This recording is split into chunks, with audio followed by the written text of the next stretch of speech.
En cuanto a las inscripciones, nosotros esperamos alcanzar unas inscripciones superior a los 2.700, entre testimonial, unos 1.000 personas, y memorial, 1.700 personas.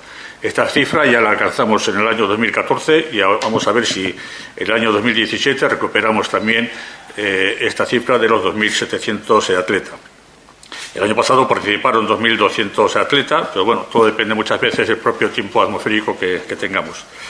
Este año, igual que se ha realizado algunos años anteriores, se han invitado a los 5 primeros atletas, tanto de masculino como femenino del año pasado, para que participen en la prueba con unos dorsales ya que vienen con sus nombres.